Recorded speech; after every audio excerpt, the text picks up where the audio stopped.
Artemisia Gentileschi, Baroque master of biblical heroines. Born in Rome in 1593, Artemisia Gentileschi was the daughter of Orazio, a talented artist studying under the legendary Baroque painter Caravaggio. Under her father's guidance, as a teenager she successfully learned Caravaggio's methods, completing in 1610 her first known painting, Susanna and the Elders, at the age of only 17.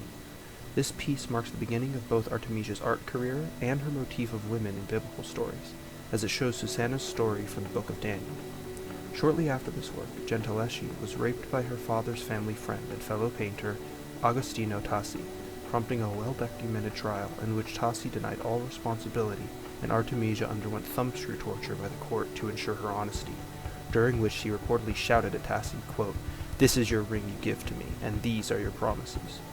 Tassi was found guilty and sentenced to a year in prison and 5 years of exile from Rome, but his punishment was never enforced, leading her father to arrange a marriage between Artemisia and a Florentine painter, Pier Antonio Stiatesi. In producing artwork for many wealthy and royal patrons, she frequently encountered obstacles due to being a female master in an almost exclusively male profession. She railed against having to haggle over prices and constantly defend the value and originality of her art, once writing to one of her final patrons, "You feel sorry for me, because a woman's name raises doubts about until her work is seen," remarking that, "If I were a man, I can't imagine if it had turned out this way." Her struggles and experiences absolutely influence her subject and style, focusing heavily on stories of female protagonists outwitting, defeating, and especially killing their male enemies in an act of rebellion and pride against male domination. Completed in her last years in Florence, this piece centers on the story of Jael, a Kenite woman who kneels over the sleeping Sisera, a Kenite general defeated by the Israelites in the Book of Judges. In a shadowy, dark scene before pedestaled columns, Jael holds in her hand a metal tent stake, set at Sisera's temple, and in her right a hammer, held high into the air. Jael, with long brown braided hair, is robed in gold and white dress, with sleeves rolled, exposing strong and capable arms. She kneels at Sisera's head, asleep on his side on the floor, clad in a thin red soldier's tunic and blue robe, his sword lying at his feet. The gold lion on its pommel looks powerlessly towards the imminent scene. With a placid, almost kind and gentle visage, Jael readies her swing to end the life of the disgraced general.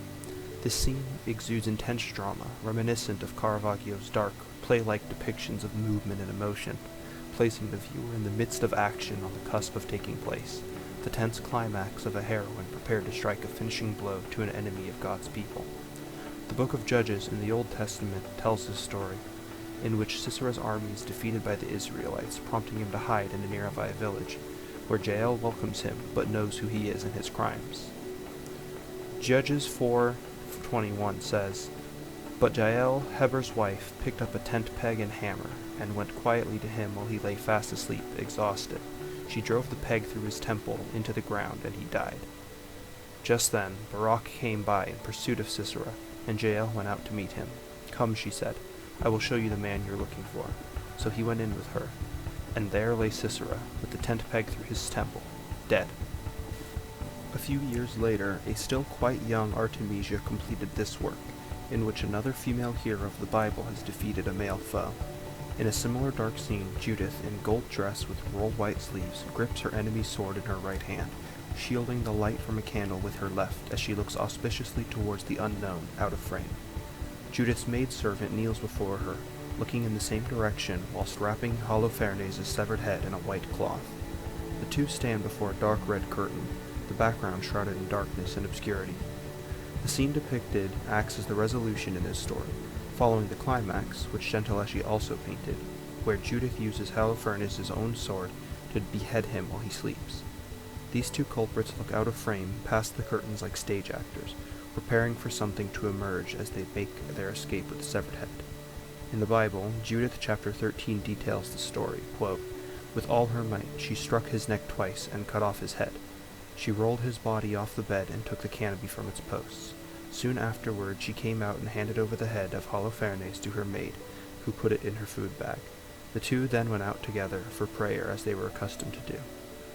After returning to the Israeli town of Bethulia, she took the head out of the bag, showed it to them, and said, Here is the head of Holofernes, ranking general of the Assyrian forces, and here is the canopy under which he lay in his drunkenness. The Lord struck him down by the hand of a female. In comparing these two works, one can recognize obvious thematic similarities, especially with regards of the leading women.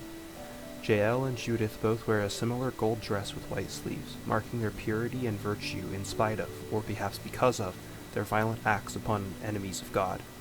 Both are calm, strong, and resolute, knowing that their missions and intent are righteous, acting out of loyalty and duty to God and his people, rather than wickedness or hatred. Darkness obscures the backgrounds of both scenes, placing the focus on the actors depicted within them, their actions, movement, and emotion to be seen and comprehended by the viewer, as light shines solely on them. Due to her own experiences, from her rape and trial and constant contention in the art world as a female Baroque painter, Artemisia Gentileschi precisely and proudly portrays women of the Bible in triumph over male enemies of God. She takes a stand as a powerful dissenting female voice in a male-exclusive domain, proving that if women can be used by God to slay even evil generals, they can certainly become famous masters of art. Thank you for watching.